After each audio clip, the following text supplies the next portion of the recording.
and justice for all. Thank you. Being seated. And Ms. Modesty, may we have roll call of members? Yes. Chair Rosaline Philippe. Here. Vice Chair Michael McDermott. Here. Board Member Michael Eaton. Here. Board Member Dr. Lumana Joseph. Here. Board Member Patricia Longchamp Beal-Farron. Board Member Evan Shields. Here. Board Member Nikisha Williams. Here. Madam Chair, we have a quorum to proceed.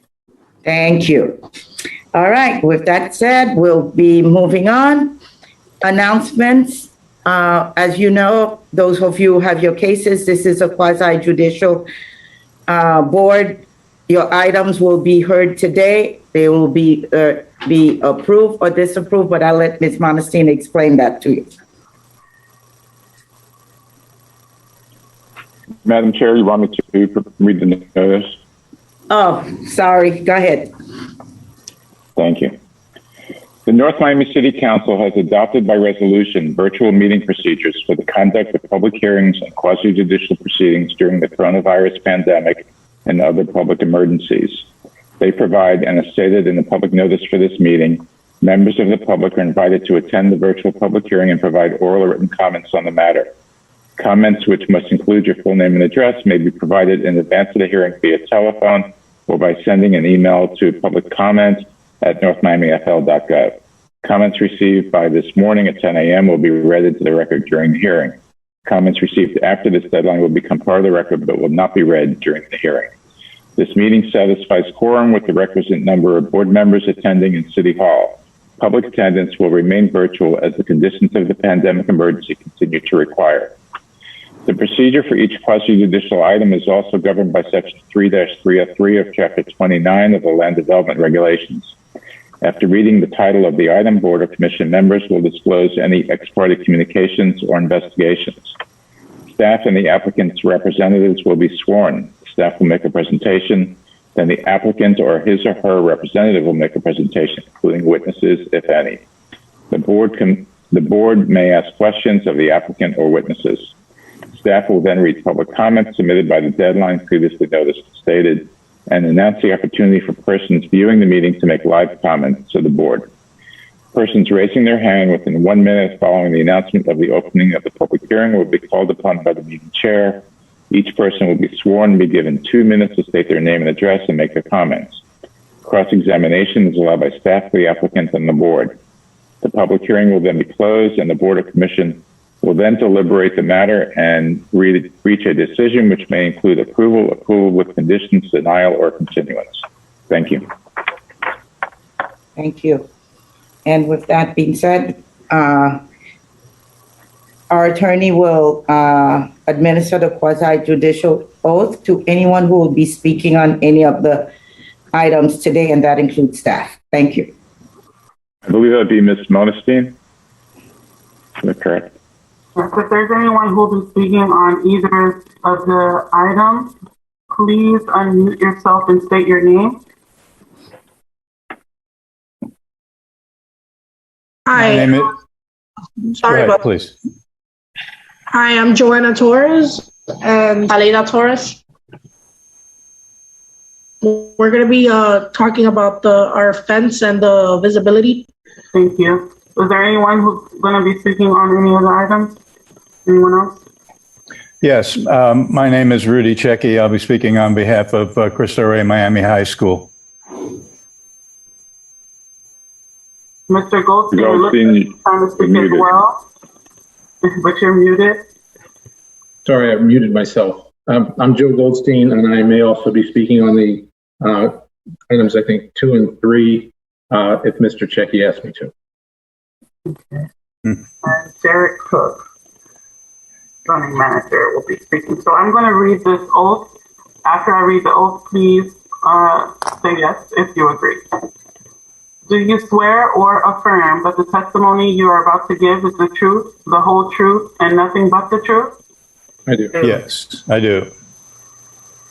Yes, I do. Thank you. Okay. Are there any amendments to the agenda before we get started?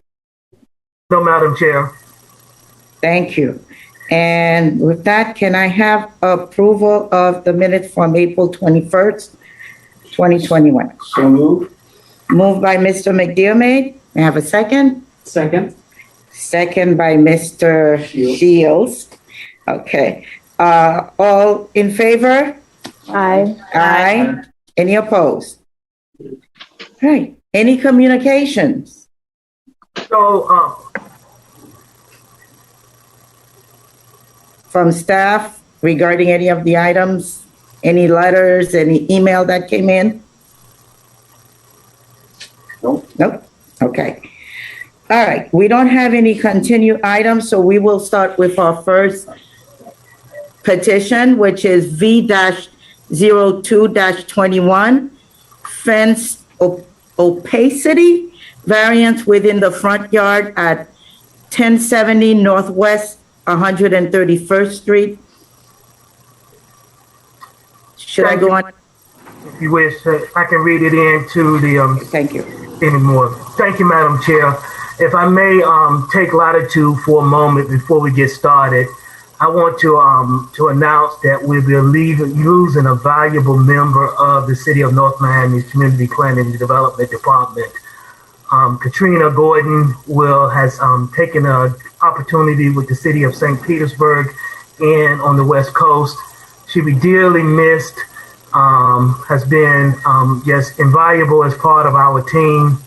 And, she has been the one who has produced the presentations for the BOA, largely created the staff reports, and she has been a valuable committee and just many more things within the department and helping us have, excellent work done and reviews done, and she would be dearly missed.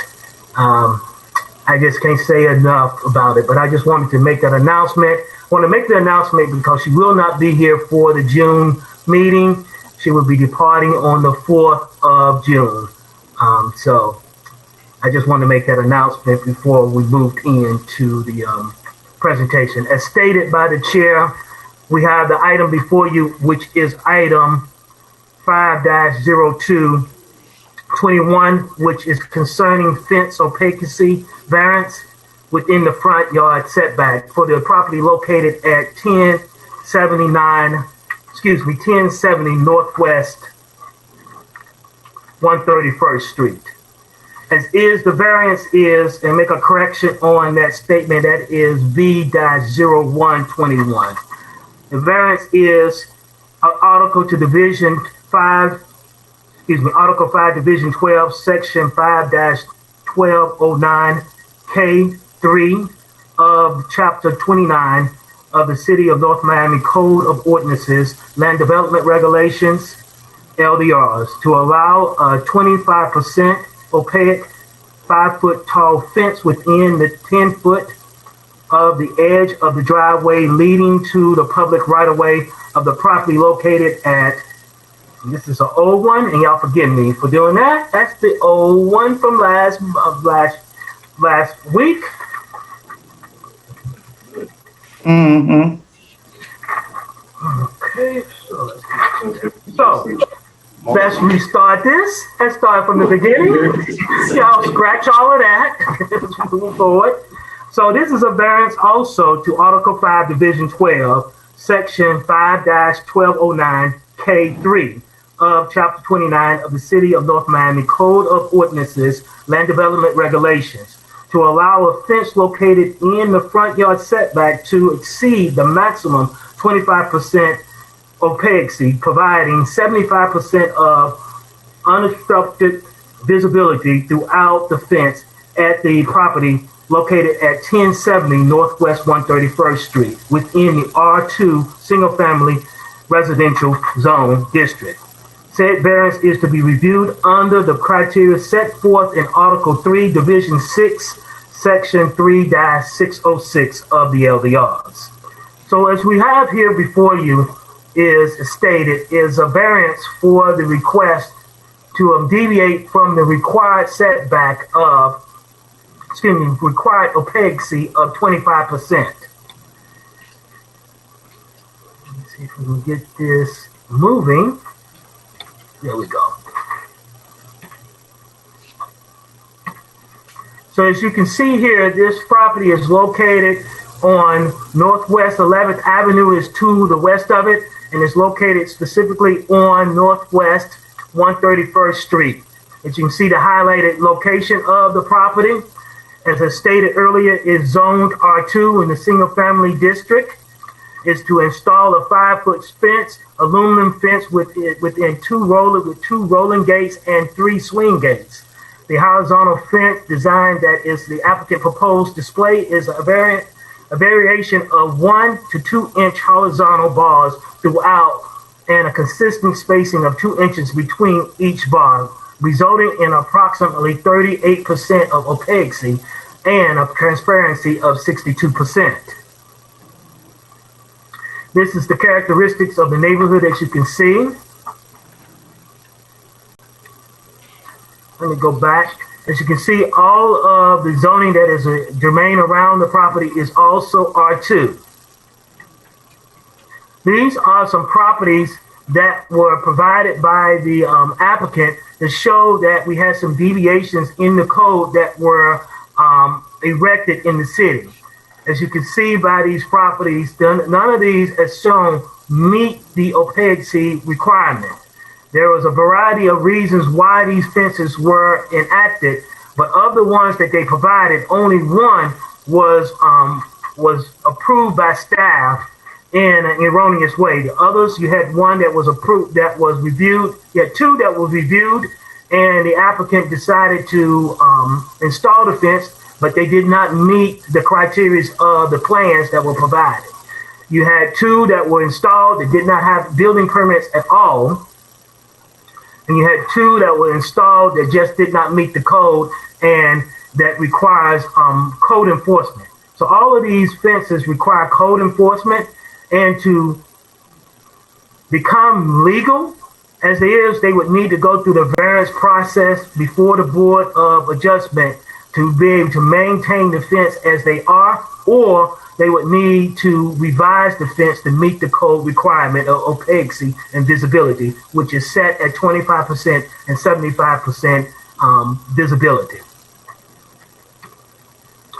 So as you can see, the applicant is requesting a deviation, as been stated, from the code to allow for their fence to have a deviation of 38% of opaquency along the front. As you can see in this diagram that's to your right, this gives a somewhat of an illustration of what that visibility would depict with that 38% of opaquency. One of the criteria why we desire to have the open visibility of 75%, it allows for visibility, as stated, being redundant to a certain extent, seeing through the fence, so that when you have fire, police coming into a location, they can have clear visibility to see. It also functions as helping with the visibility as one is ingressing and egressing from the property to allow for clear visibility to their left and right for oncoming traffic not to be impeded. So based on that review, staff you have 6 criteria, as you understand, that you need to meet the that we review as part of the variance criteria. To receive a positive recommendation from staff, you need to meet 4 of the 6 criteria. Based on the review that staff was able to do on the thing, we were able to achieve 3 of the 6 criteria that were required to meet the thing. So based on our review, we were not able to give a positive recommendation based on that criteria. You have a 3-3. So we're leaving it in the hands of the board to make a decision on whether they should allow for this deviation in the code or not. If you wish, I can go over the 6 criteria and what we felt that we said. For criteria 1, we said yes, That criteria is that the request for variance maintains the basic intent and purpose of the subject regulation, particular to its effect and stability of the appearance of the city. You would have to look at that in the context as by adding this fence and all other aspects of the fence, it meets the code that is going to be on the front line. It doesn't exceed the 5 feet maximum height that is required along the property line, and the deviation in the code of 13% from the being at 38% opposed to 25%. Would it create a visibility that would be in any way not in the state that would disrupt the stability of the city? We would say it would not by this deviation.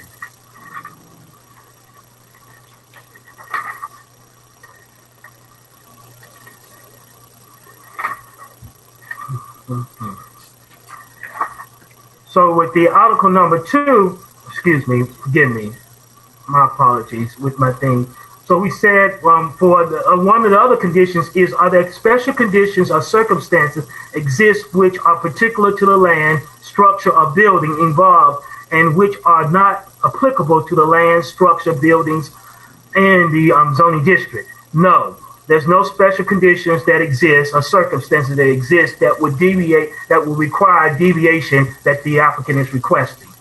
Number 2 is are there unusual circumstances or conditions necessitating the variance request as presented in the neighborhood and are not unique to the property?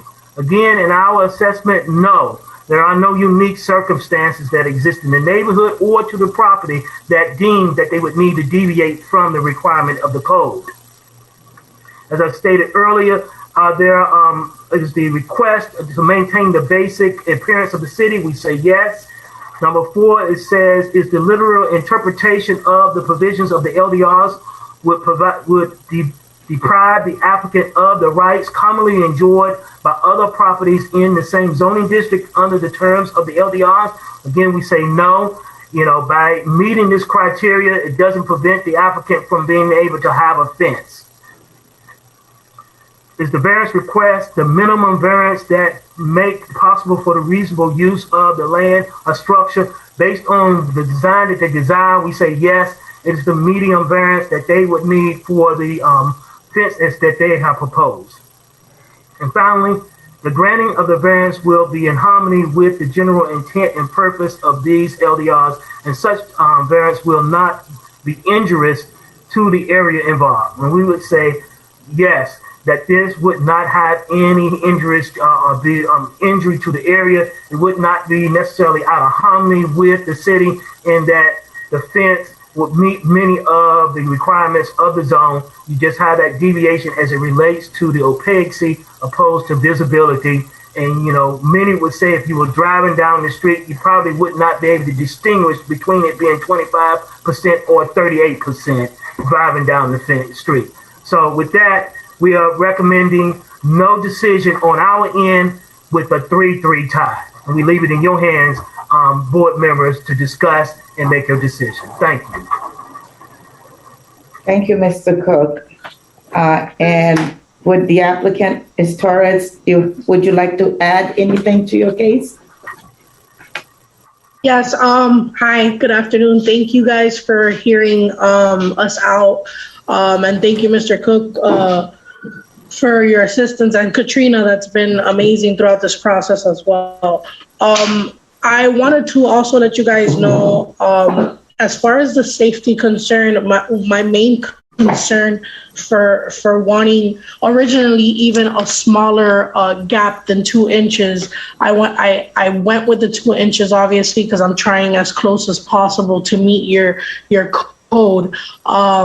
And going by the Florida Building Code that has a 50% visibility as well, so I do want to try to comply as much as possible. My main issue is a safety concern that if somebody's trying to climb my fence with such a wide space in between, it's very easy for someone to just climb the fence with such wide spaces and just hop over the fence, so it really limits what the fence is intended for, which is safety, and to keep people out. it's pretty much just slowing them down at that point. So not only that, but my intentions are also to increase property value. We've already, done our driveway, and it seems like with the 25% visibility, we're kind of restricted to the different styles of fence that you can choose if you stick by that 25% rule.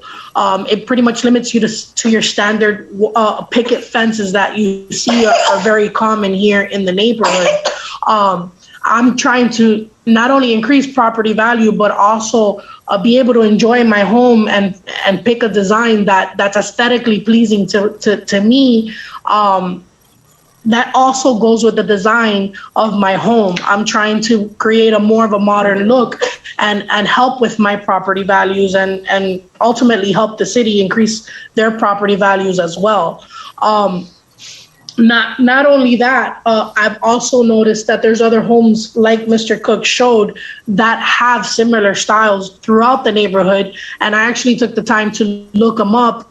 And before submitting it to the city, make sure that they have permits in place. It seems like that when some of the property owners submitted permits, they submitted a different design, is what it seems like. What was explained to me, something to that effect. They submitted a design that met the criteria, but then when they actually constructed the fence, they did a different style.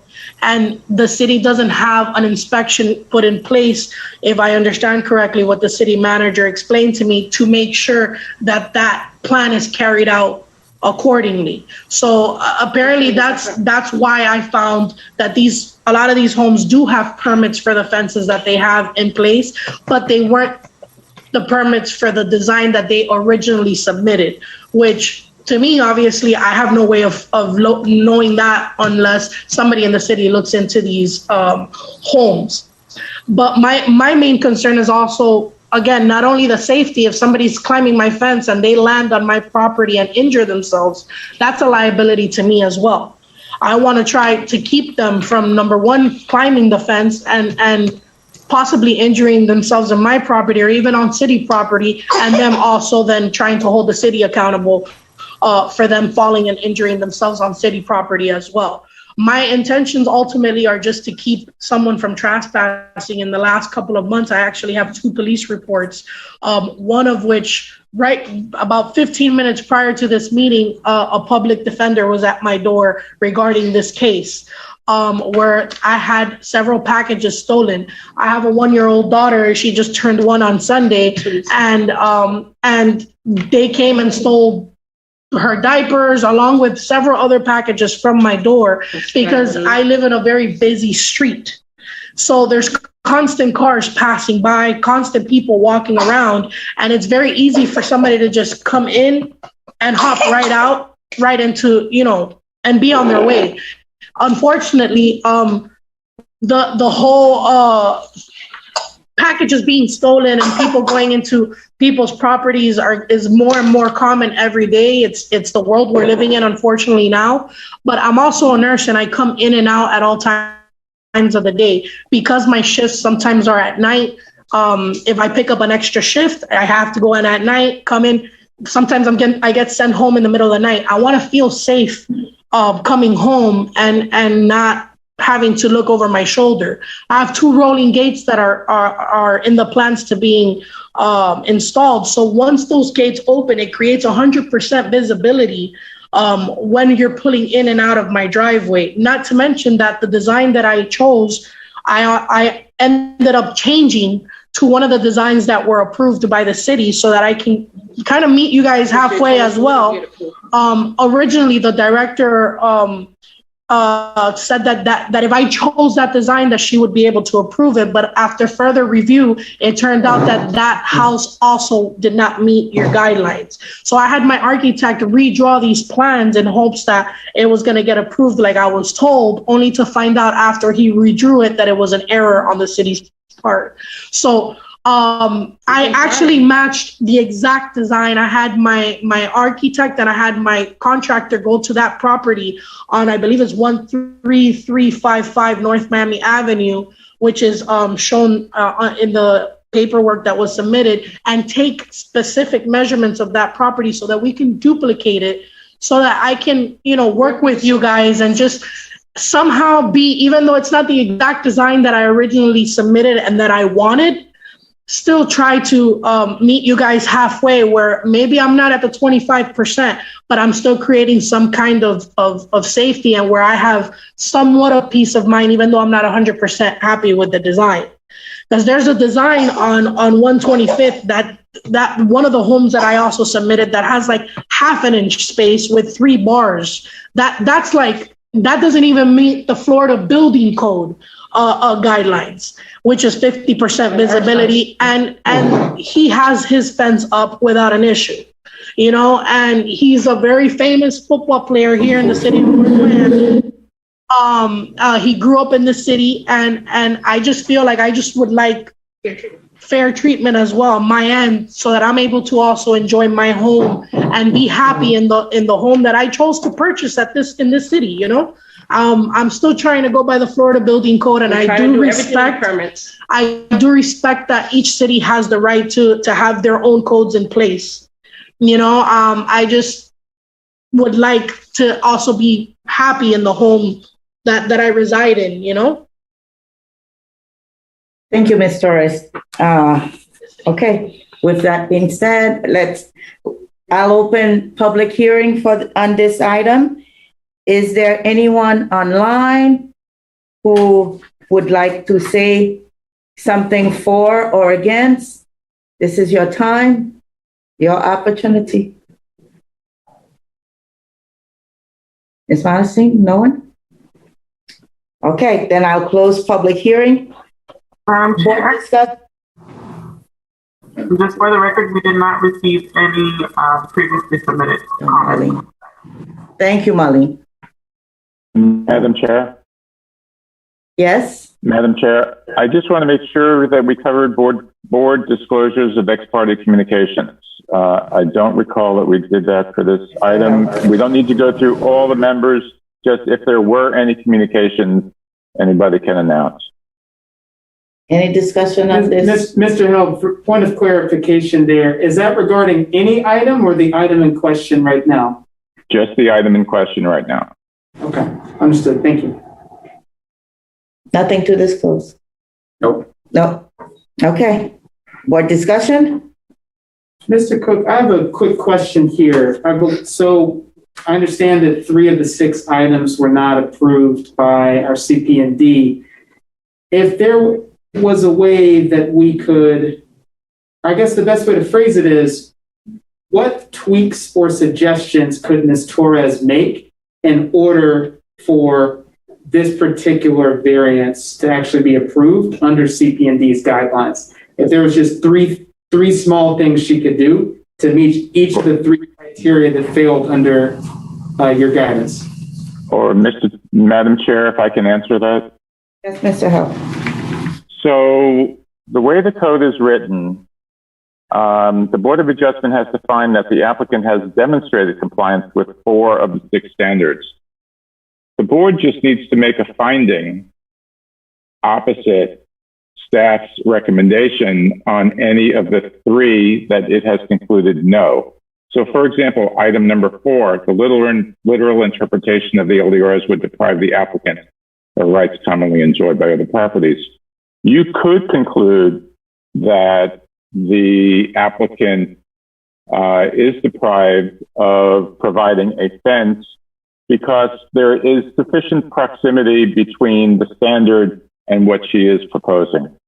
I don't think, and maybe Mr. Cook would disagree with me, that something else needs to be provided by the applicant. I think at this point, it's a question of, does the board agree with the staff recommendation on each of the 6 criteria, or would disagree on one of them, which would give the requisite 4 necessary approval? Thank you, Mr. Hill. Mr. Cook, did you have anything that you wanted to add to that? No, I'm not sure if they can they hear us? Because communication. I don't have anything really to add to that. I'm sorry, Madam Chair. My apologies. Yeah, that's why I said we'll leave it in the board's hand to look at it. Mr. Hill has said something that could be something, a fact that you can consider as it relates to item 4, if you so deem to do so. Okay. Any other, Chair? Yeah, I can tell for sure. I can let the Ms. Torres know for sure that a 5-foot fence is not going to provide you any additional security. Just the experience in my neighborhood, they'll go over a 5-foot fence in 2 seconds and back over in 2 seconds. So a 5-foot fence isn't going to do it. My problem is that once we start making exceptions, it's going to open that famous Pandora's box. That now we're going down the road. If we let one do it, we're going to have to let everybody do it. And there are a lot of fences that are out there that do comply with the city's standards. If there weren't any fences that you couldn't get that didn't apply, that made it impossible for you to comply, that's a different story. But I know that just in my area, that people have made the effort to comply with the city standards, and they found plenty of different fence designs to do that. So my inclination is since it's real apparent that there are designs that do work in accordance with the city codes, that's where we need to maintain, I think. Thank you. If there weren't any other options, but there are options. Any other discussion? Any other board members? Hey, yeah, one thing. The thing that appears, I mean, we seem to be kind of fighting a symptom of a problem here. I mean, certainly the difference between 25% and 38 isn't dramatic, but I agree with Mike that we start making exceptions, you do open a can of worms. I think one of the problems that we're seeing here is that there's a lack of code enforcement enforcing the laws that exist. And so that lack of initiative is putting us in a difficult position where, Ms. Torres's neighbors are not asking permission and going ahead and doing it with no repercussions. And she asks permissions and goes to the proper channel and potentially could get turned down. So, I mean, does the city have any position on, whether this code enforcement situation is going to improve? And are these 4 properties that she showed are going to be cited, or kind of what the plan is with that? There's actually more than 4 properties. It's just those are always submitted. And there's a list of at least 9 or 10 properties, if I remember correctly, that I submitted. The list goes on, and I don't hear you, Ms. Torres, but I think your question is really geared towards Mr. Cook and members of staff, because we see these different addresses with similar fences.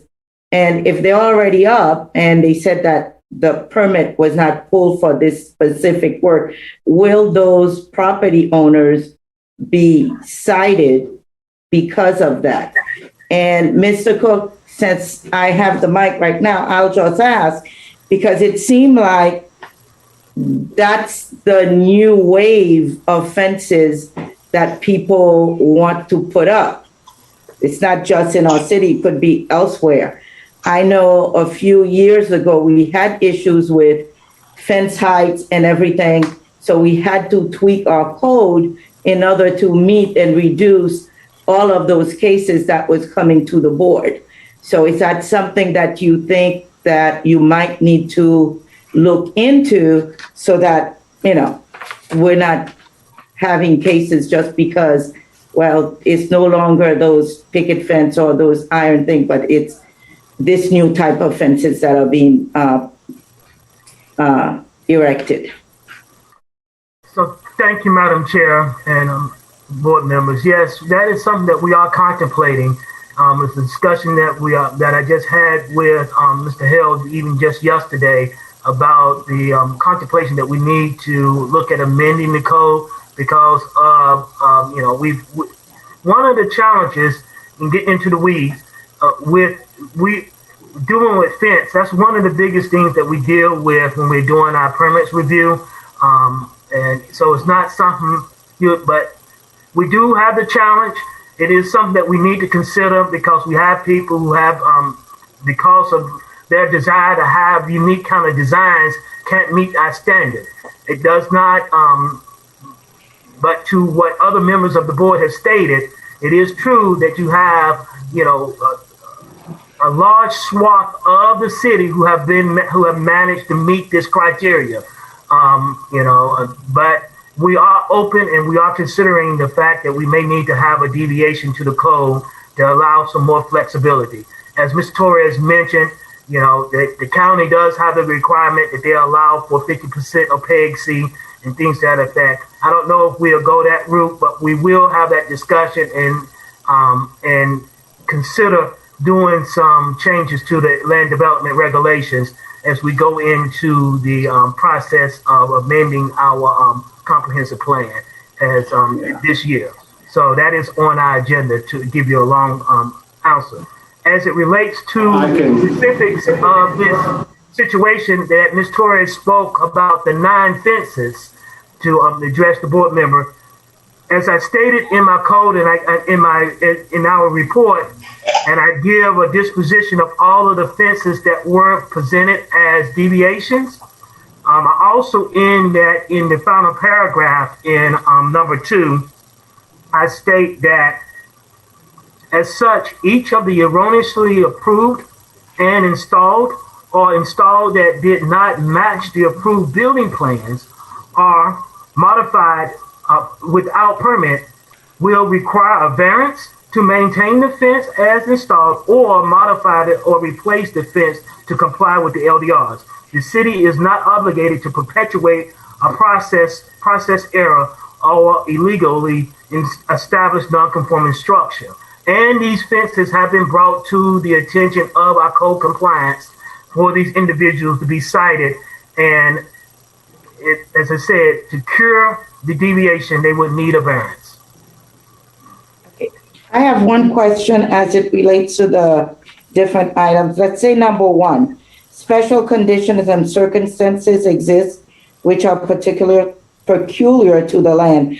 If, let's say, Ms. Torres was on a corner lot or one of those things that are sort of like diagonal to the street, would that have made it that 4th one? A 4th yes? And at that time, would you have been able to at least recommend approval? So as I'm believing, Ms. Chair, that you're speaking of an irregular lot, I don't know necessarily if an irregular lot would give deem for a deviation in the code. What you have is, it could be because it's irregular, it could be a side street, and on a side street, they don't have to meet the opaquity requirement. Okay. Let's say it like that. What happens is the way the code is, to be clear on it, when you're in the setback range of your property front yard, which is from the property line 25 feet going towards the structure, we have this opaquity requirement. Once you get beyond that point, you do not have to comply with it. You can have completely solid fence. Gotcha. Thank you. Any other discussion, question by the board?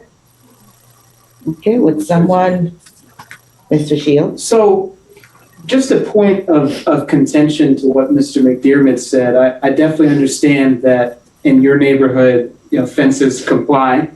They do in mine for the most part too. But we can't say that every neighborhood is equal in that regard in our city. It would be a misnomer to believe that. And further, I'd actually play devil's advocate here and say Ms. Torres has, from what she explained to us, has done her best to comply and has worked several times with the city and is now coming forward to us in this manner. And the opposite, actually, of what you suggested could happen if we a very small variance were not granted here, this might actually be a message to other folks that, you know what, the city won't be on your side for these type of things, and they're not going to check the compliance of code on these fences, and will do it regardless against our best wishes. That's one of my concerns. Well, first off, I think that because there are options that comply with the city, if there weren't any options, I would agree with you. Mm-hmm. But to say that, but there are options. Mm-hmm. Okay. Let me finish. I'm sorry if That there are. Let me finish, Ms. Torres. Okay. And the other thing is to say we're going to pass something because if we don't approve it, then everybody's going to go illegal. I think is like what? You know, I mean, obviously we have a very substantial code enforcement problem. There are 2 houses that I know of, new homes built in the city who don't comply to code. How did that happen? As far as fences, I don't know. But obviously it's a code enforcement issue. But to memorialize a variance that is going to, particularly when there are options, okay, I don't think it's the right path to go, and particularly by saying that if we don't pass it, that it's going to create illegal operations to happen. It may, but we're all in agreement here that we would like more compliance of these codes. And further, to my best knowledge here, this is only one change away from actually passing our board, if I'm not mistaken. Yes. And well, no, wait a minute. It would pass the recommendation of the Planning Commission. There have been many times here on this committee that the staff has made a recommendation to approve that we have turned down.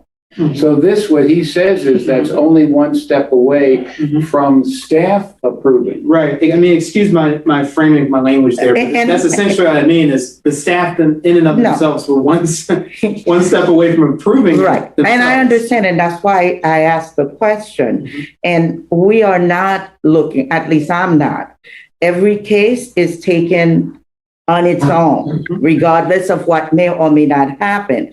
What I see here is the fact, on one hand, our city staff have a new situation that they have to consider these days because these new style of fences have never really been dealt with in the city.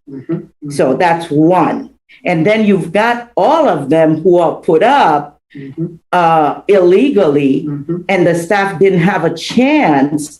And those are the things that we have to look at. So yes, Ms. Torres is giving us possibly an opportunity to consider and think about, hey, we are used to these fences, but now these are coming in. Let's look to see how can we incorporate them as part of our code and move forward, because these 9 going to have to be dealt with. And based on possibly what comes out of this particular case, hers might be sort of like a model, so that how do we deal with the other 9 and all the other ones that may come. But Madam Chair. Yes, Mr. McDermott, I'm sorry. Okay. Has nothing to do with new design, because the transparency issue is still the same. Okay, so just a new design is not the issue. The new design is the new design, but it still does not meet the transparency issues of the city. I would be more than happy to give Ms. Torres an approval if there weren't other options available for her that do meet the city standards. But what I say, go ahead. Thank you. So I'd like. Go ahead. Thank you. So I'd like to just kind of go back to one of the things that Ms. Torres did say, that, you know, one of the reasons that she was seeking this variance is the fact that she lives on a busy street and she's got kids and she wants a little bit more security and protection. And so, Mr. McDermott, I hear you loudly and clearly, you know, when you say, hey, there are other options. And you kind of mentioned, you know, that just because you have a 5-foot fence doesn't mean that, you know, somebody won't won't be able to get over that fence. But I will tell you, when that opacity is less, or I guess higher, then that means that people can't see as much in your fence. And that absolutely makes a difference. As a person who has lived on a busy street once upon a time, I know what it's like when people can see inside of your space. And so I think that's one thing that, as we're having this discussion, we should keep top of mind. One of the things that Ms. Torres did mention is the fact that, she does live on a busy street and she is looking for some additional protection and some additional security. And so I do think that we should consider that as we make this decision. Mm-hmm.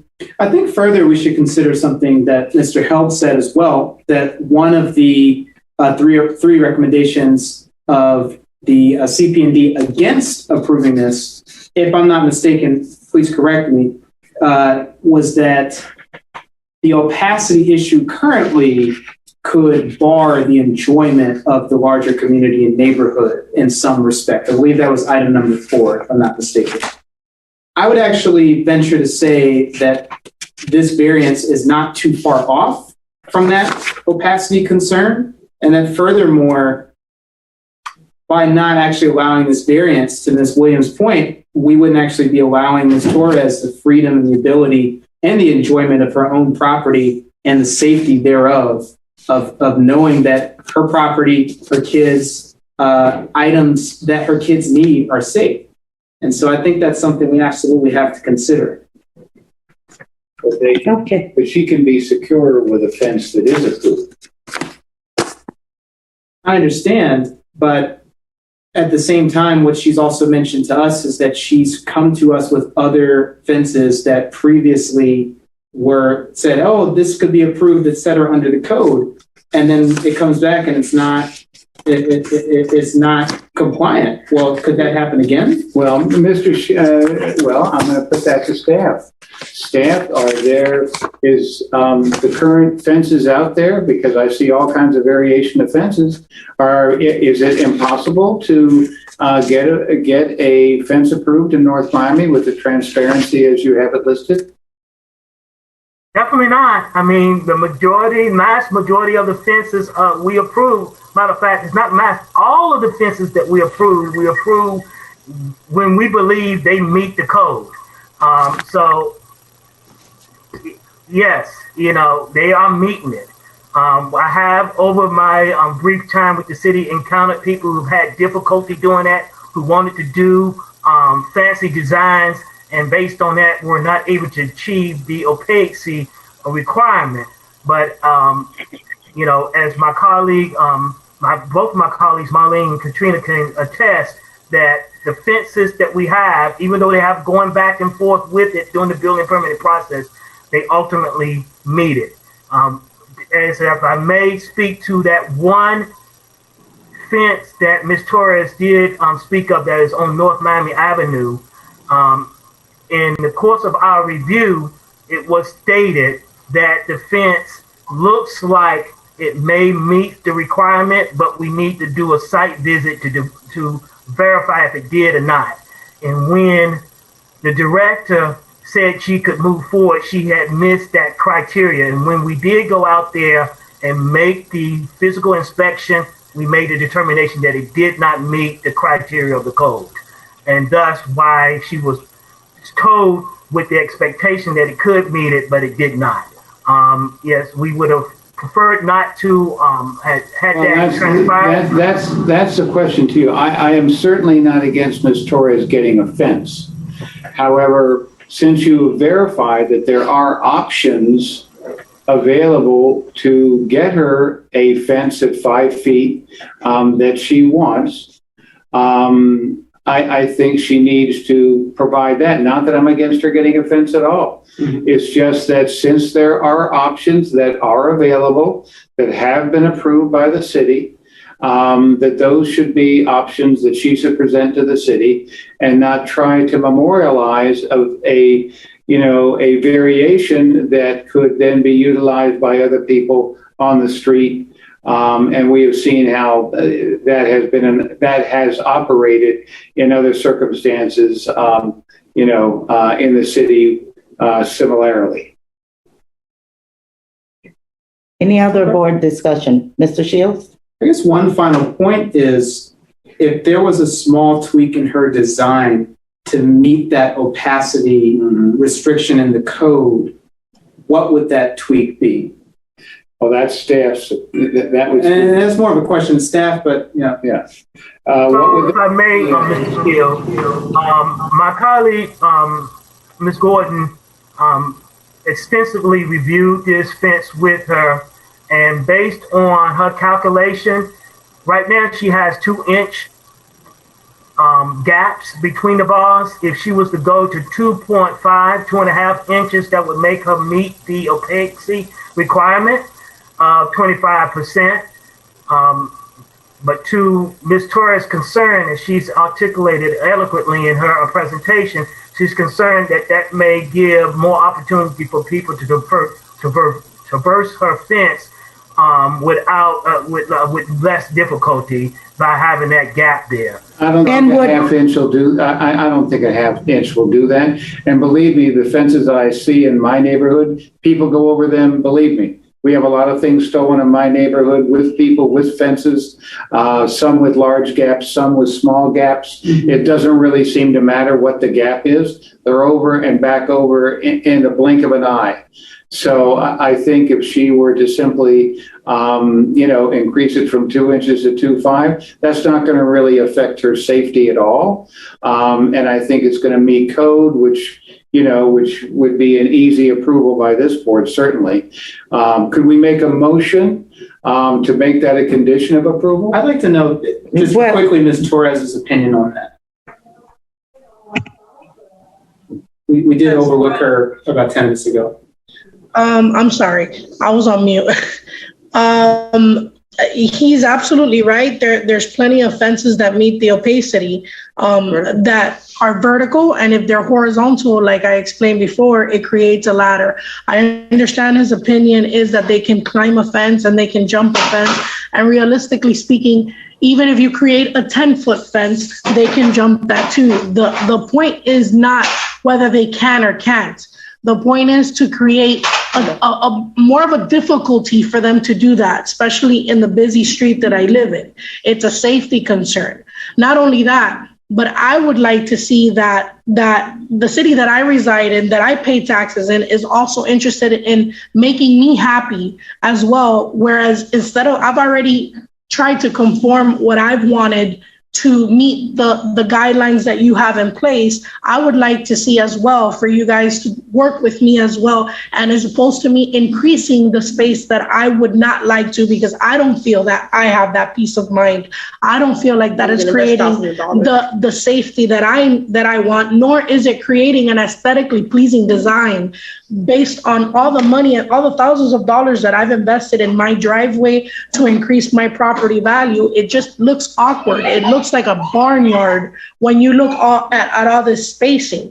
I don't feel that I am creating any less or any more visibility. You're going to be able to see just as much in 2 inches as in 2.5 inches, so it doesn't cause any kind of nuisance or disturbances amongst the people around me or not. But in return, on my end, to my argument, it does create more of a safety for me, because it makes it difficult for somebody that's going to jump a fence to stick their foot inside that fence with a shoe to climb that fence. It does make it more difficult for somebody to swiftly climb a fence that's a lot more narrow in space, which is why I chose to go with that design that unfortunately Miss Williams accidentally told me to move forward with, and I had an architect redraw plans that I had to pay additional for, thinking that this was already going to be approved, to only have to come and go into a variance because it wasn't approved. You understand? So I understand what he's saying, that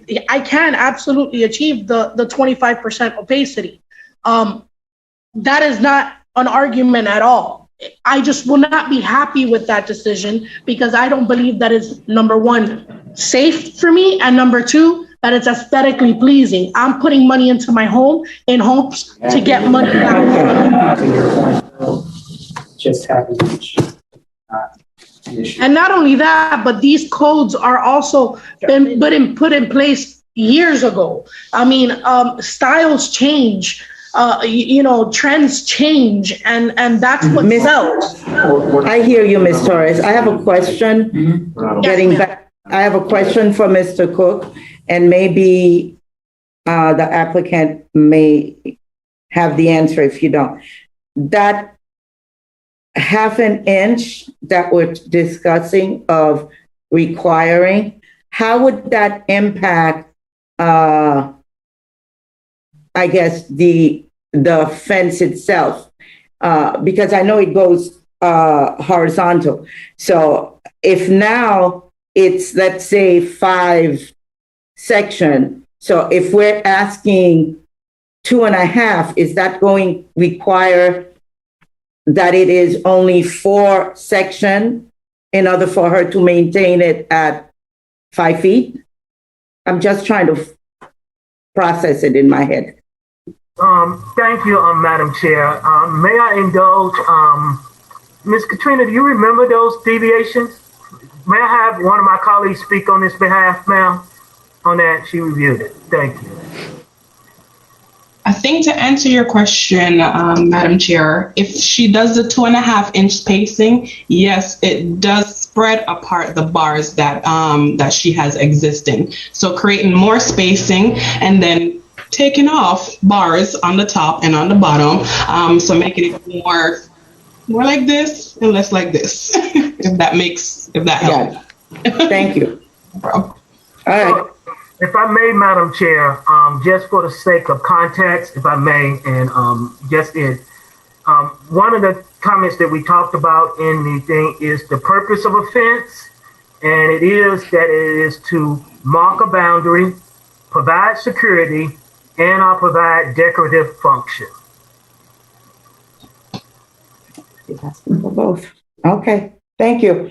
All right, do we have if no other discussion from the board, I'll ask for a motion. If anyone so desired to put it forward. I'd like to make a motion. Is that Ms. Williams? It is. Go ahead. I'd like to make a motion to approve this variance. Thank you. Do I have a second for this motion? Second. Seconded by Mr. Shields. Okay, roll call.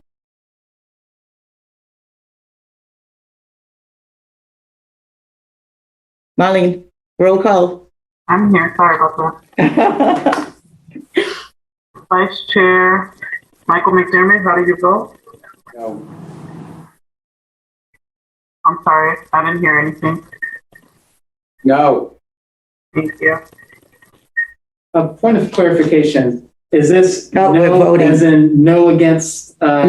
His no is against our motion to approve. Oh, okay, understood, thank you. Madam Chair Felipe, how do you vote? Yes. Board Member Ethan, how do you vote? No.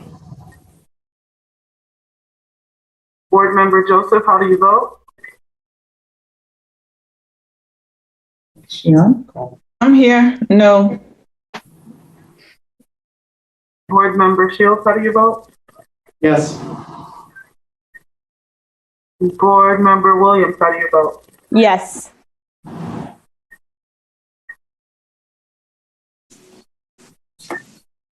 So that would be 3 and 3. Excuse me, Madam Marlene, is that a 3-3, did you say, ma'am? Yes, That's a failure. Mm-hmm. motion doesn't pass.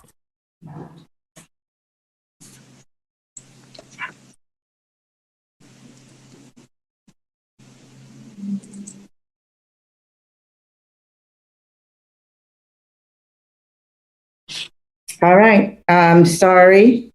We have a tie with the vote, so it equals negative action towards your request. So, Mr. Cook, I'm sure you work with Ms. Torres to see how she can move on with Yes, her. ma'am. She wants to come back to the board. All right. Thank you.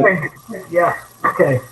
Madam Chair, just to clarify, so is the tradition of the city that a tie vote is a final decision? Mr. Cook,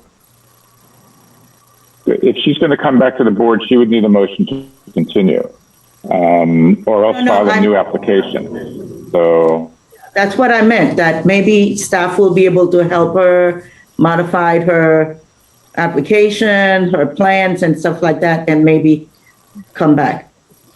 well, if you treat the tie vote as a final decision, she would have to file a new application with a new filing date. So the only way to keep the application alive is to have a motion to continue, or else she'll just have to comply with the code with Mr. Cook. So may I interject, Madam Chair, on that matter? So the options that we have available is one that Mr. Hale has stated. You could consider a continuance on it. If you desire to keep the vote as it is, then the other option would that she would have to appeal to the Zoning Appeals Board, which is City Council. I move, may I make a motion? Sure, Mr. Shield. I move to continue this item so she could continue. No, we've already voted. Oh, we've already voted? So there's no way we can make a motion, right? No, the city attorney just said that we can. Because I thought that Mr. Held said that we could. Yeah. You had a tie vote, which means the motion failed, which you can have another motion on the application. Exactly. Yes, we can. Okay. Go ahead, Mr. Shield. Oh, okay, so with that said, I move to continue. I second that motion. All right. So it's been moved and seconded. We'll have a roll call for continuing. Lee, how do you vote? Yes. Vice Chair McDermott, how do you vote? Yes. Board Member Eaton, how do you vote? Yes. Board Member Joseph, how do you vote? Yes. Board Member Shields, how do you vote? Yes. Board Member Williams, how do you vote? Yes. Motion carries. Thank you. Okay. And if you make it to a date certain, you do not need to re-advertise. So would we be able to set that for the next meeting? I'm sorry, can somebody explain what this means? You come back to the board after working with staff to see if you can further refine your application. You have an opportunity to continue working with staff to come to a new solution rather than having to redo an entirely new application with a fee. Okay, thank you. Or you just comply with the code. You have the option of just abandoning the application and complying with the code. With the no changes. Okay, so all right, next month is fine. I wanted to clarify when they're returning. Is it the next meeting so we don't need to re-advertise? Yes. Sure. Sure. If that needs to be added to the motion. Mr. Cook? I'm sorry, yes, if we do a date certain, then that avoids re-advertisement fee. If I may also, Madam Chair and Board, would you have some directive that you would like to extend to us? Because the option that Mr. Hill also spoke of, you have the option of trying to deviate from the code, or you can meet the code.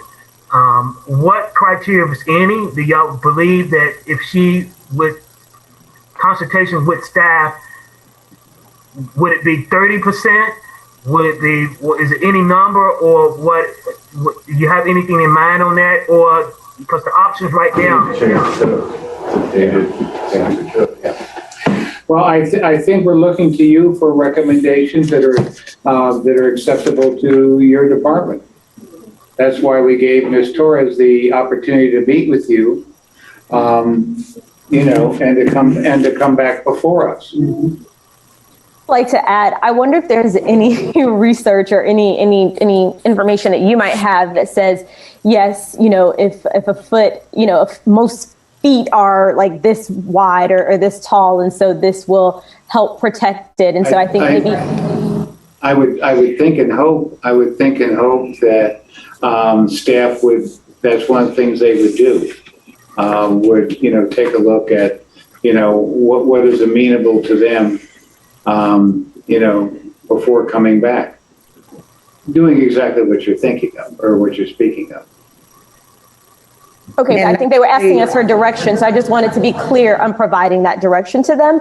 So if you guys can come back and provide us with some information, because I think that directly connects to the security issue that that Joanna or Ms. Torres has raised, but also Mr. Cook, that you said that is the purpose of a fence. So I think just more information regarding that would be helpful. Yes. In addition, Mr. Cook, if you can look at the impact that half a inch would make on possibly the sturdiness and the requirement of maintaining that 5 foot, which is in the front of the house. Okay? All right. Okay. Next. Can I ask one quick thing? What is the process of changing the code? It seems, candidly, the difference between 25 and 38% is negligible. The style of the fences seems to be going closer to a less opaque style of home or a fence. What is the city's process of changing the code? I mean, my position was that if we have a code, we need to enforce it. Otherwise, why have it? And so the problem is that the code seems to be outdated, and we're splitting hairs about a negligible opacity. What if we just, because we're not a legislative body, so we're not changing rules, we're just interpreting rules and trying to apply them to the specific cases. What is the process and the realistic expectation that the code could be changed to a 40% opacity in the near future? And so Ms. Torres could potentially meet code as well as get the fence style that she prefers. So what that involves is an amendment to the land development regulations. And that process entails going to the Planning Commission for review and recommendation, and ultimately to City Council for 2 readings for the approval of that amendment to the code. And then you have to see who would be sponsoring it. Would it be something that they would want the staff to initiate, or it could be something that have spoken with Ms. Torres from the beginning, that is something she could consider with the a district council person to help sponsor such a deviation from the code, amendment to the code. But it's something that would take, a few months. Before you get on it, especially in the summer. I'd say if we started it right now, was able to do it, I still wouldn't see it before City Council, optimistically, until December. Next year, probably. Thank you. Well, definitely something that we need to consider, because that's what's going up these days. Yeah, I would consider starting that period regardless of Mrs. Torres's view on what she wants to do, because we're going to be seeing more of this, and I feel like we can avoid more variance. Yes. Yeah. The split hair is over half an inch. Yep. Yeah. Not an hour and 10 minutes on a fence. All right. Yep. Nice. Hey. Easy peasy. Okay, we're done with this case. I'm sorry. I have a question. Is there any way of reconsidering at this meeting per se, or do we have to go through a whole new variance for the continuation? No. That's why we voted for the continuance, so that you wouldn't have to pay another fee and you wouldn't have to submit another application. We will consider it at our next meeting, or maybe 2 meetings from now, Mr. Cook. Next meeting. Whichever one will not require re-advertisement of the item. Okay? So do I need to be present for that meeting? I'm sorry. Yes. So get together with Mr. Cook. Yeah, get together with Mr. Cook and his staff. All right. If I may, not to belabor the point, Madam Chair, my apologies. We would need a definitive date certain to avoid the re-advertisement on it. Are we talking about for the June 19th meeting? Is it June 19th? I'm here. Yeah, June 16th. 16th. June 16th. June 6th. meeting. Okay, that's fine. You may as well approve it. Excuse me, before we do that, I got a message from board member Patricia Longchamp Gilsarian. She's actually on the call now. I know that you guys voted on the item, but she wanted to know if it's possible for her to vote on this item. It's already done. No, we can't. Okay? No, Oh, man. All right. moving on. She'll have an opportunity next meeting, when it comes back to the board. Can we move on to the next item? Yes. Yes. Okay, which is SE, which I've never seen, SE-01-21, private educational facilities, special exception. The address is 125 Northeast 119th Street. Know the property real well. Go ahead, Mr. Cook. I think you're up. Thank you, Mr. Madam Cook, Chair. I have a question. Yes, sir. Does it make sense to combine these two items and then just vote on them separately? Do you have an opinion on that, or is this Mr. Goldstein? I thought about that, Mr. Hill, that may be something we could do, combining both of them and then doing a separate vote since it's for the same item. Okay.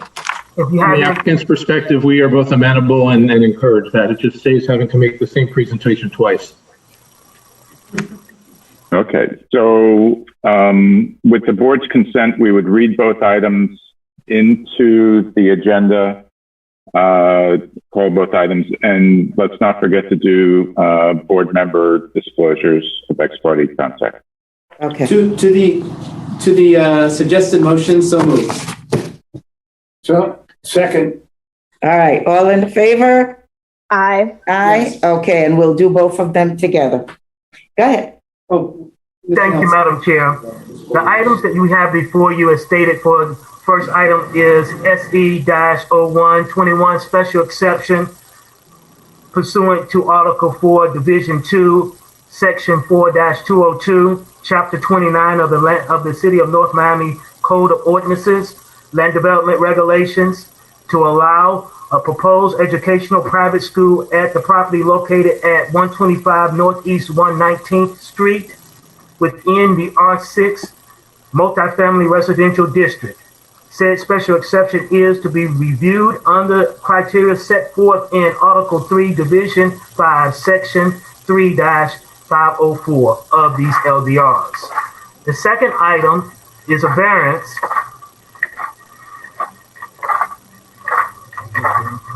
Which is V-03-21. 21, it is a variance to Article 5, Division 1, Section 5-105C9 of the Chapter 29 of the City of North Miami Code of Ordinances, Land Development Regulations, to abate the required 124,500 square feet of outdoor recreational playground or play area for junior and senior high school category, and permit 22,714 square feet of outdoor recreational space at the property located at 125 Northeast 119th Street within the R6 multifamily residential district. Said variance is to be reviewed under the criteria set forth in Article 3, Division 6, Section 3-606 of these LDRs. Why don't we go ahead and do board disclosures at this point before the staff report? Board disclosure? I have a brief disclosure. I had a brief conversation recently with a board member of this particular school. Oh, okay. And I don't know if it's discussion, but I did call the school yesterday to find out, well, not this school. I called the immediate public school, which is Gratney Elementary, to find out, did they receive notice and were they aware of this construction coming right basically in their yard in some sense. And the principal was not aware of it. So, because I knew because of the bureaucracy of the public school that maybe the school people themselves may not know. So. Okay, I understand. Okay. Any other disclosures? I had a brief discussion also, but nothing in depth. They wanted to know if I was a member of the board. Okay, thank you. Mr. Cook. Thank you, Mr. Hale. So as you have before you have the special exception to allow for the private high school to be located at 125 Northeast 119th Street in the city of North Miami. The parcel is approximately 93,446,000 square feet, approximately 2.15 acres. As stated, is located in the R6 multifamily residential district. The project is to redevelop a site expanding the existing educational facility by adding a 4-story classroom building, outdoor plaza, courtyard, rooftop terrace, gymnasium, and landscaping, parking, and all other associated infrastructure to create an urban infill environment.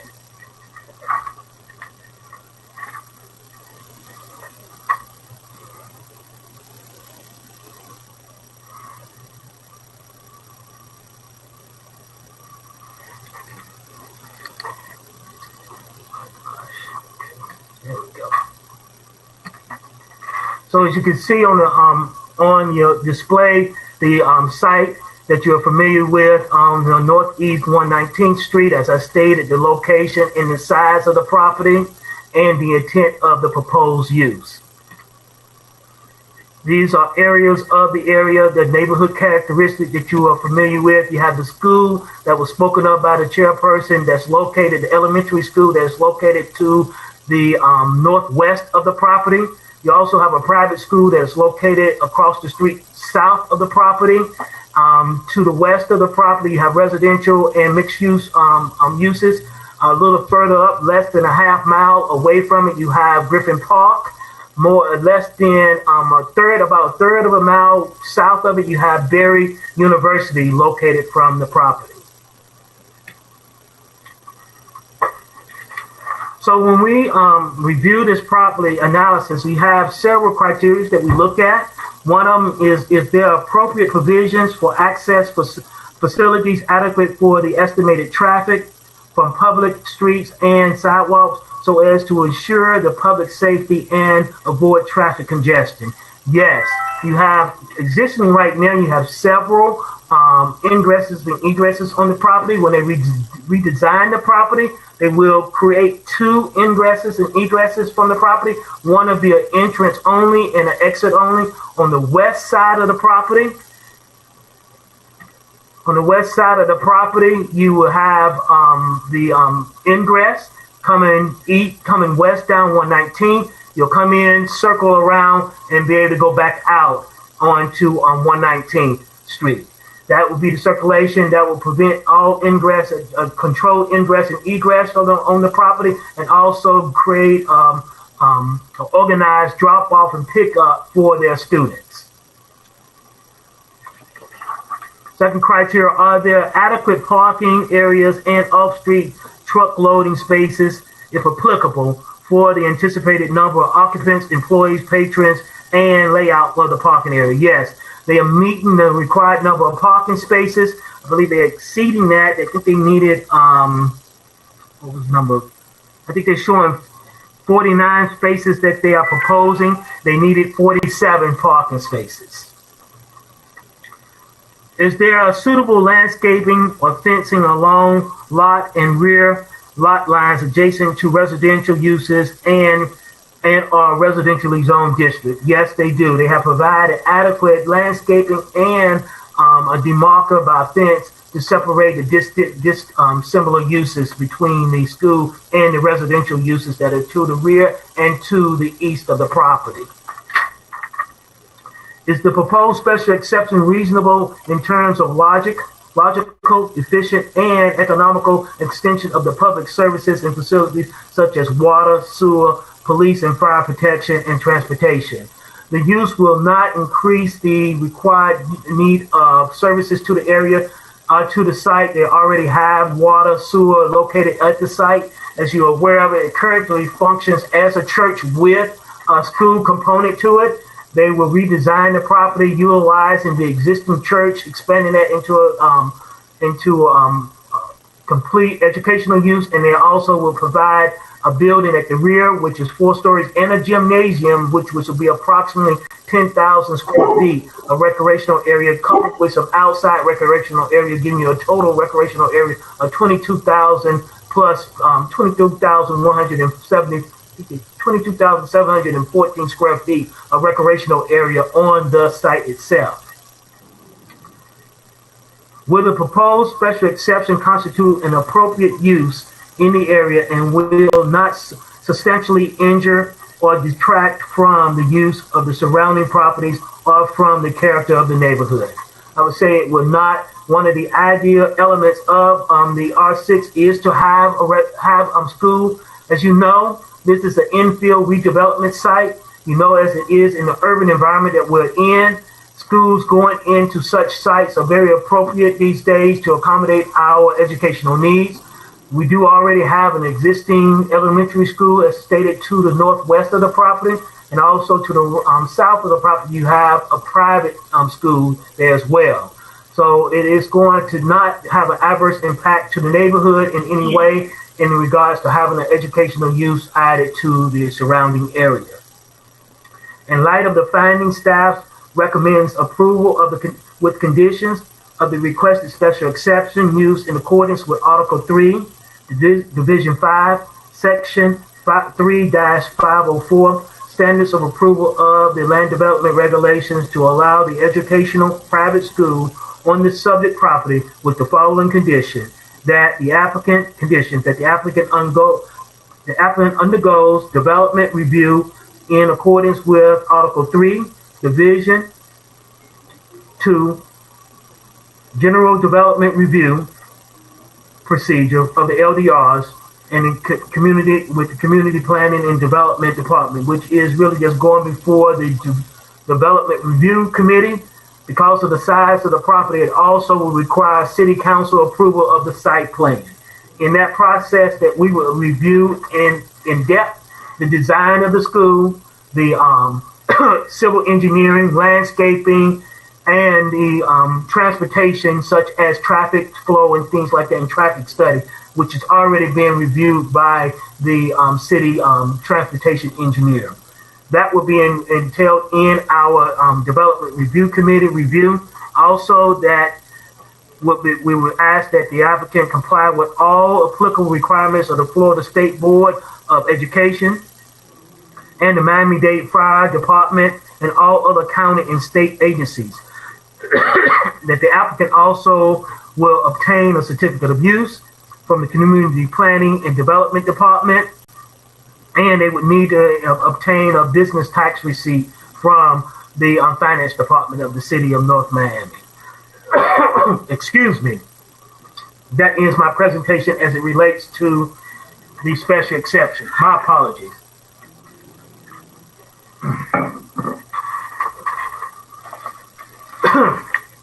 Also before the board dealing with this site, we have a variance request.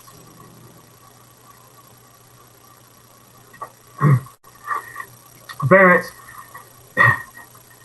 V-03-21 is a variance, as was stated, to allow for a deviation in the code requirement of Section 5105C9, where you required a minimum of 124,500 square feet of recreational area. And that is based on the number of students in senior high. You need 85 square feet per student, plus it's a calculation that we get it up to 124,000 square feet. So as we did with the previous application with the fence, you have 6 criteria that you need to meet to be able to 6 criteria that we review. And of that 6 criteria, you have 4 that staff need to find as a yes to be able to offer a recommendation for approval on our end. So it's like I somewhat spoke of doing the special exception element of this.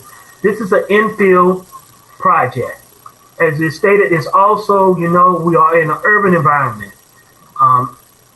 In the schools, that for high school, based on the review on the national level, they look at you should have 40 acres for a school, which is in an urban environment that we live here in Miami-Dade. Finding 40 acres for anything would be pretty much a challenge that is contiguous.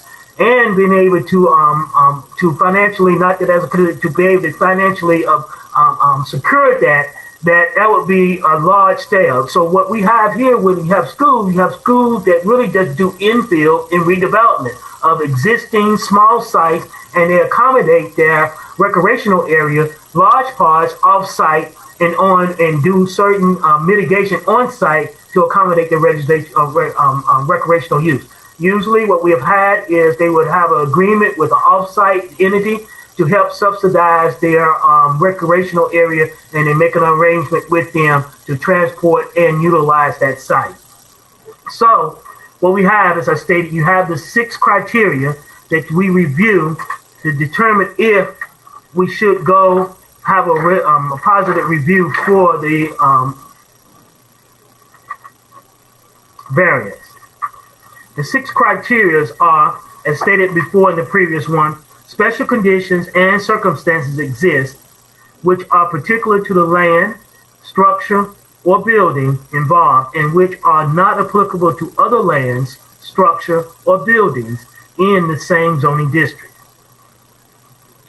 So based on the LDRs, we would say no. There's nothing really particular to that, other than the fact I've already stated, you're dealing with an infill site, a redevelopment of an existing thing, which we, in our current state, is a very sustainable use of land by reusing it rather than going into trying to accommodate new land to develop. They're utilizing the site, they're making use of it. It's a 2.15 acre lot of approximately more than 93,000 square feet. They are providing in total 22,000 square feet of recreational area on the site. But that said, you would have to say no to that. 2, the unusual circumstances or conditions necessitate the variance request as presented in the neighborhood and are not unique to the property. Again, as you stated, you would have to say that in this situation, there are really no circumstances unique to the property other than the size of it, that you have 124,000 square feet requirement. The site itself is only 93,000 square feet.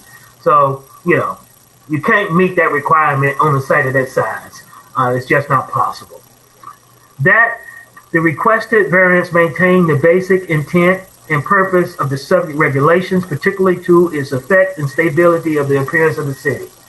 We would say by utilizing this site, it is to the intent of the city. Is the intent. It won't have any adverse effect to the surrounding neighbor. It won't destabilize the city by having it. Actually, we welcome the use of the site by doing a redevelopment and infill of the property. The literal interpretation of the provisions of these LDR would deprive the applicant of the rights commonly enjoyed by other properties in the same zoning district under the terms of these LDRs.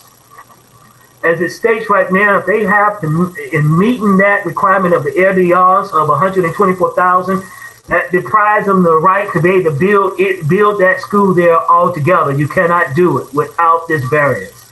So we would say yes.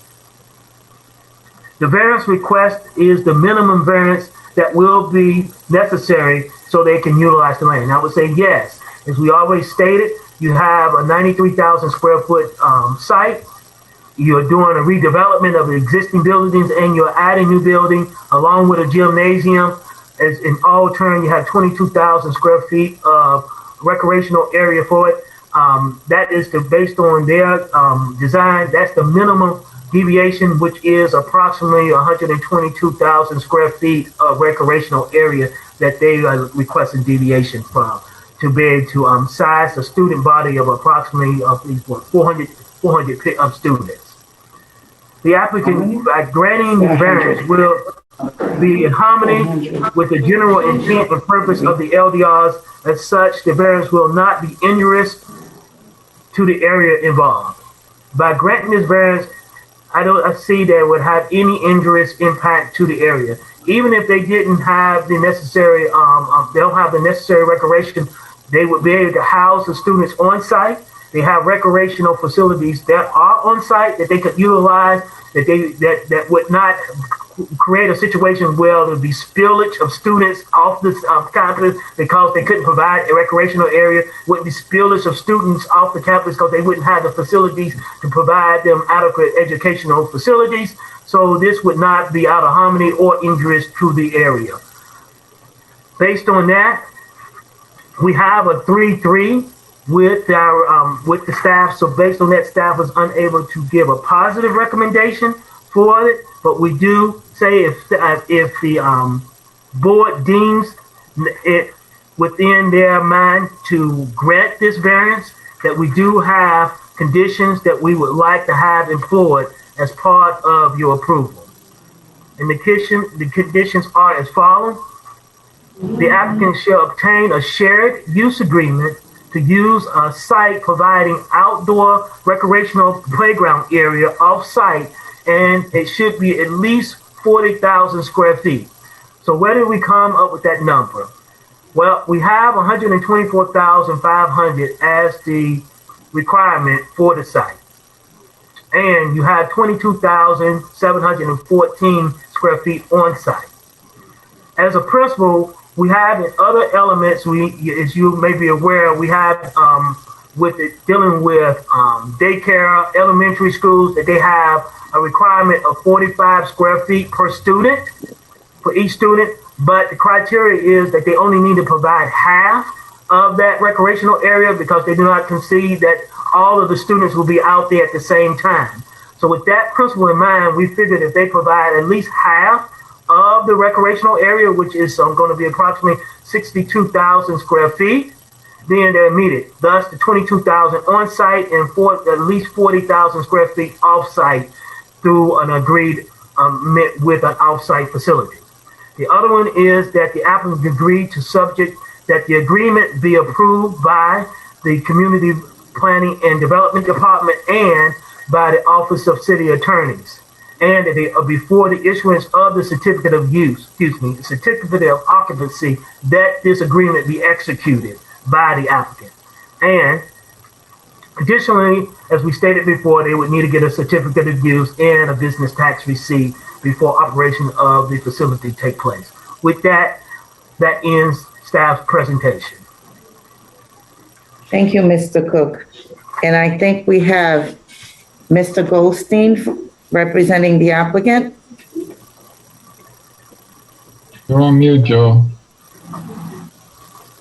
You're on mute. One would think after a year and a half of this, I'd remember to unmute myself.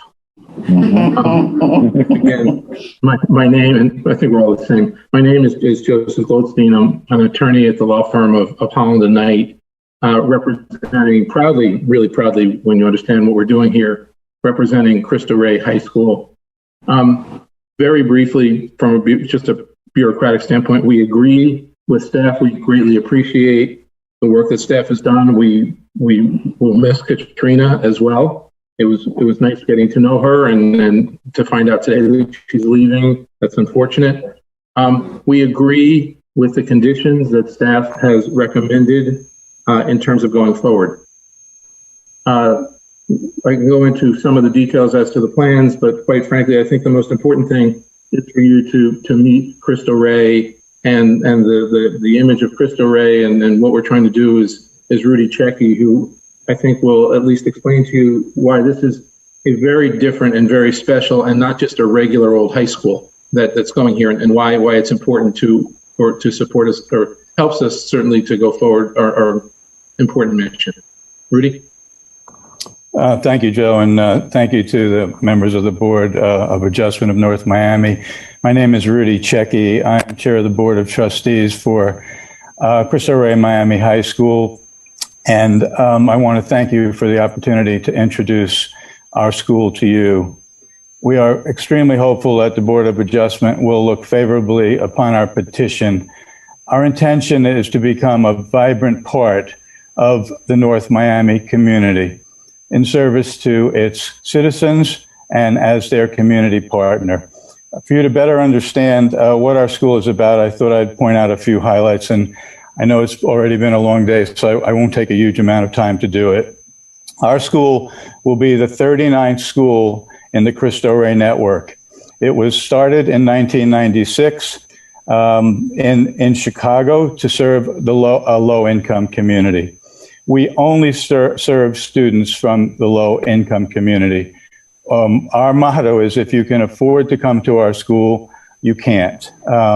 We are extremely selective in terms of our students, and we are here to benefit the low-income community, to an extent to change the cycle of poverty, which we all know exists today, and it's become very evident that education is a way to escape the cycle. It is a provable and sustainable model. Since 1996, we have graduated over 15,000 students. We currently have over 12,000 students in our schools today. The school in Miami will be the 39th school.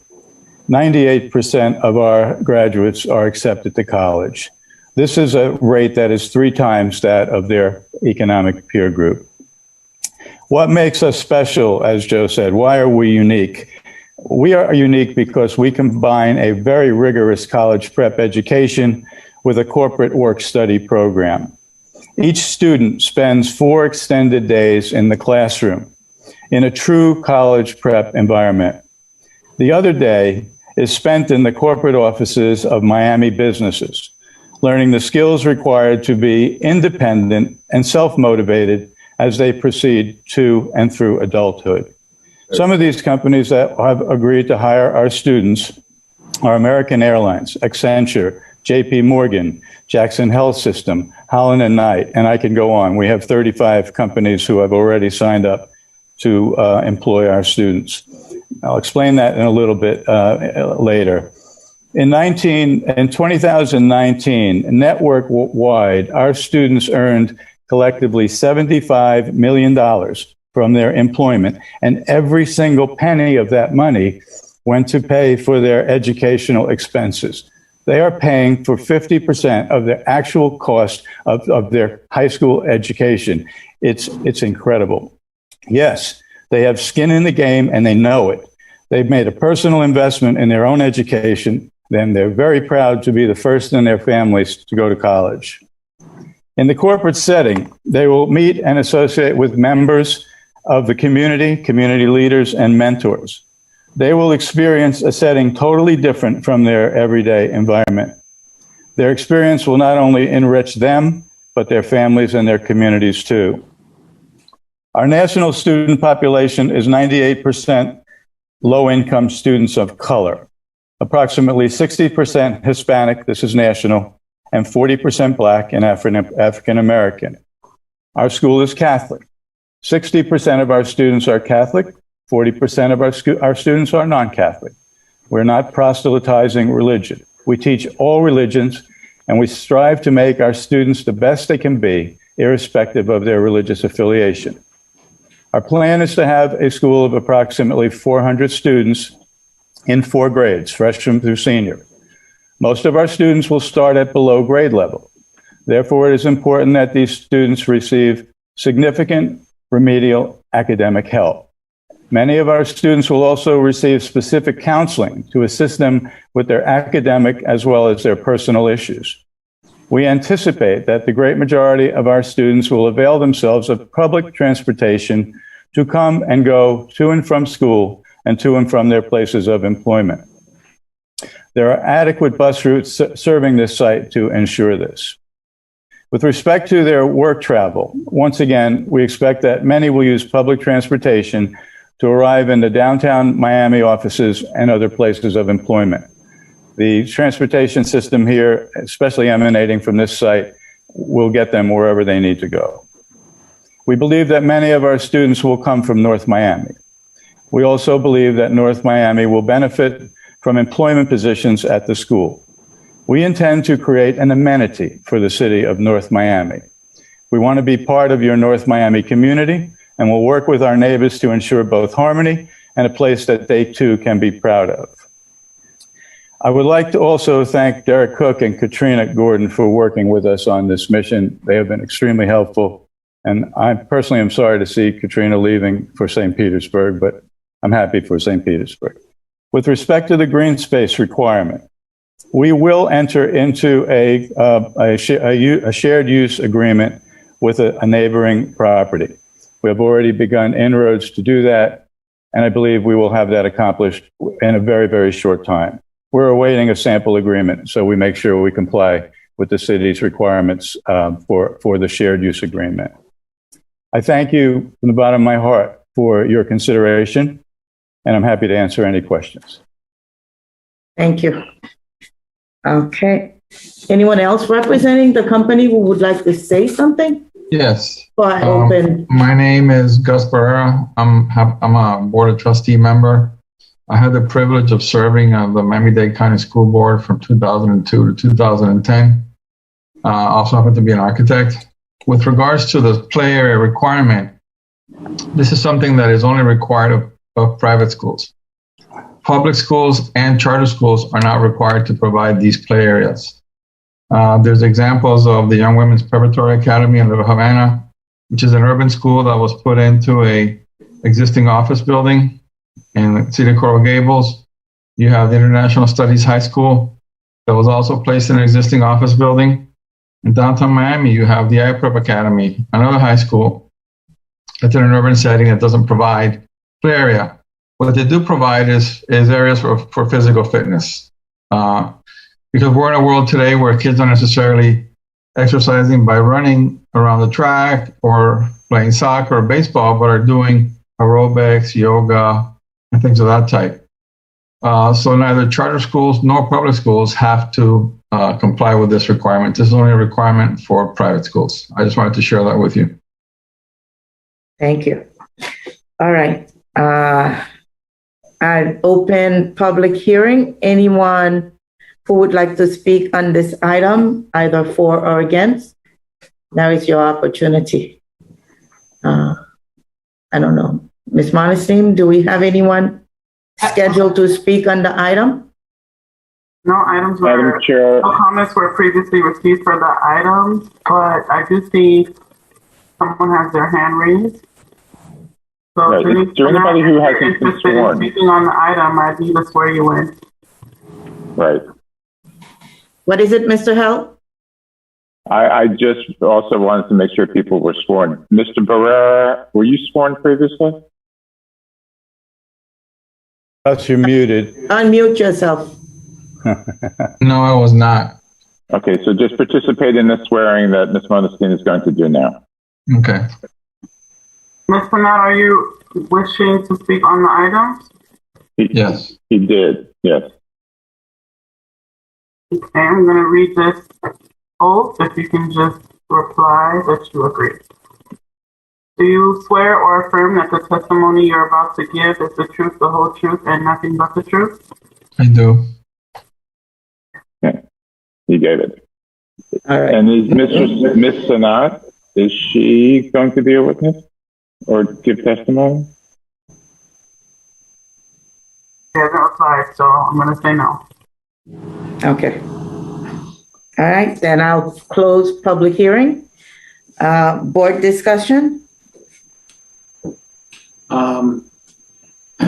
Yeah, I know a little bit about this school, and you all do wonderful work. And when appropriate, I'd like to move approval of both items in consultation with council to make sure we do it correctly. Mr. Shields, anything to say? You know what? Actually, just echoing Mr. McDermott's exact same comments. You know, I think the work that you all do is amazing. I think that you would contribute so much richness to our community that's very much needed. And under the guidance of our chair and our board and our council would, of course, want to also try to move both items on the agenda. Thank you very much. Anyone? I have a question. Ms. William? Will this change the school zones in the area at all? I think that question is for Mr. Cook. No, ma'am. Okay, thank you. Follow up with that. Did you mean in terms of the traffic and the fact there is a school, now you're going to have school zone hours, depending on what their hours are? Oh, are you talking about the signals, Miss Williams, and that you have when you like get in the morning time, have you driving at 15 miles per hour? Yes. That's a good question. I am not sure how they handle it as it relates to private schools. Can one of the applicants speak to? Let me interject and then introduce somebody as necessary. Today in Miami-Dade County generally and in the city, it's required to prepare a traffic study for review by Miami-Dade and some municipalities. We have a traffic engineer on our team who has done a lot of the analysis. I will introduce him. He can be very brief. John Kim from Langen Engineers. They did do a traffic study that specifically analyzes entry and exit from the property. So, John, can you give a quick response? We may need to swear him in. Yeah. If I may for a moment, my apologies, Mr. Goldstein, and Ms. Williams' question is specific to will there be a school zone introduced at the location? That is specific to the reduced speeds at certain hours of the day, such as in the morning and in the afternoon. And if he has information on that, that would be greatly appreciated. I think he probably does. That narrows the question for sure. It's John. John, are you still there? Sure, I'm ready to be sworn in. Okay. Marlene, will you swear him in? I think we're good. Is that John Kim? Yes, ma'am. I believe so. Is there anyone else who needs to speak on this item? Okay, Mr. Kim, I'm going to read the oath if you can. Maximo Polanco here with Langen too. I'm with John Kim. Thank you. Okay, then both of you. Can you activate cameras? Sure.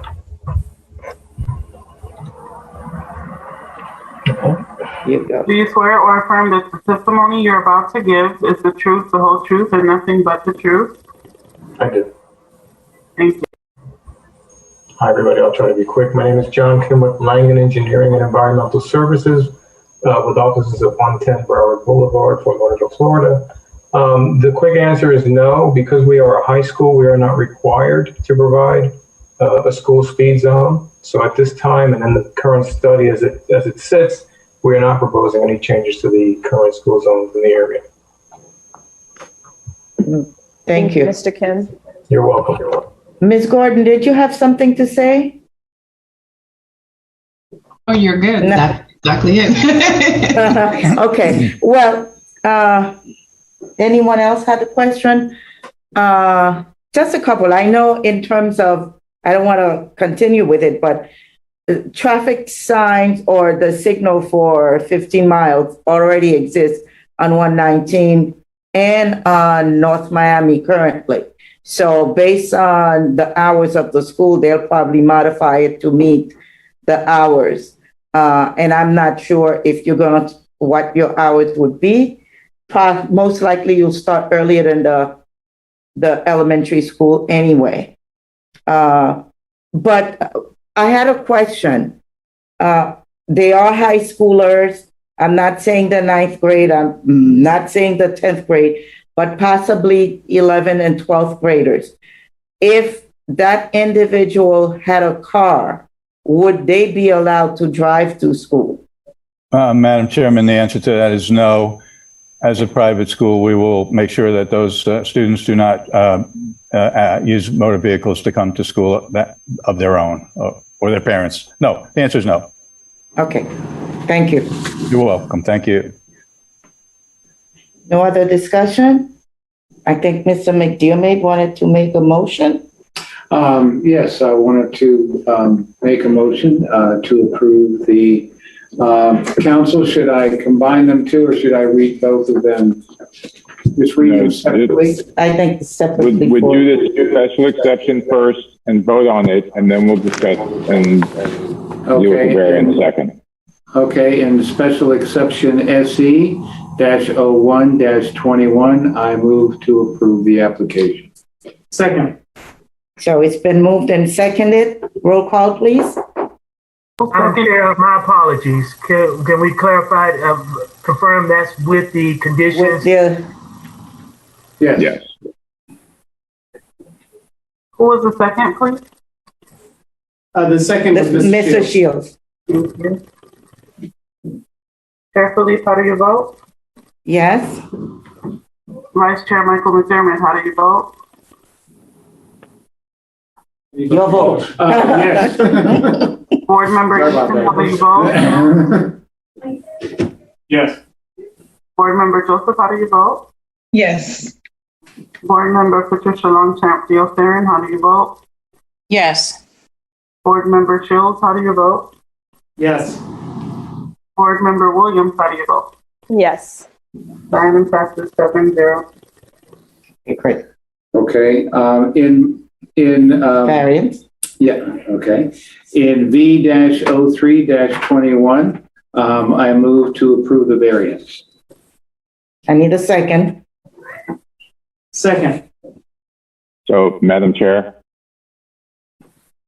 Yes, Mr. Hill. So, in this case, I would recommend that you accept the recommended findings of the staff except for condition number 1 and conclude that there are special conditions and circumstances which are peculiar to the land in that it is large enough as an infill property to support a high school, a private high school, which is a desired addition to the community, but there is a problem in satisfying the recreational open space requirement, which is being satisfied by this variance. Okay. So move. We still have your second, Mr. Shields? Yes, ma'am. Okay. Second to that motion as moved by Ms. McDermott. And that's with the modified condition as represented by Yes, staff. together with the modified Yes. conditions, yes. Chair Philippe, how do you vote? Yes. Vice Chair McDermott, how do you vote? Yes. Board Member Eaton, how do you vote? Yes. Board Member Joseph, how do you vote? Yes. Board Member Longchamp Theosarin, how do you vote? Yes. Board Member Shields, how do you vote? Yes. Board Member Williams, how do you vote? Yes. Item passes 7-0. Okay, congratulations. Thank you all very, very much. We really appreciate it. You're welcome. It will be interesting. A high school. All right. With that being said, do we have old business? New business? Anything on anybody's mind? Like going back to regular meeting hours? Yes, that would be wonderful. And also congratulations to Katrina. You will be missed. Thank you so much for everything that you've done, and good luck. Beautiful place you're moving to. Thank you. It's really amazing, Katrina. You're joining a host of other people working in cities around Florida that began in North Miami. That's Yeah, right. that's true. That's good. It's very true. So congratulations. Thank you. Much appreciated. Thank you so much. So, Mr. Cook, nothing? You let us know? Mr. Cook, you're You're on mute. muted. Oh, he's just shaking his head. Okay. All right. Can I have a motion to adjourn? Yes. Motion to adjourn. Oh, no, We Mr. will have Cook. a meeting in June on the 16th. That meeting, we do have an item for that. That coupled with the continuance that you. Okay. All right. During regular hours on the days? Don't know yet. We'll find out. But we have a motion to adjourn by Mr. McDermott. Do I have a second? Second. All right. All in favor? Aye. All right.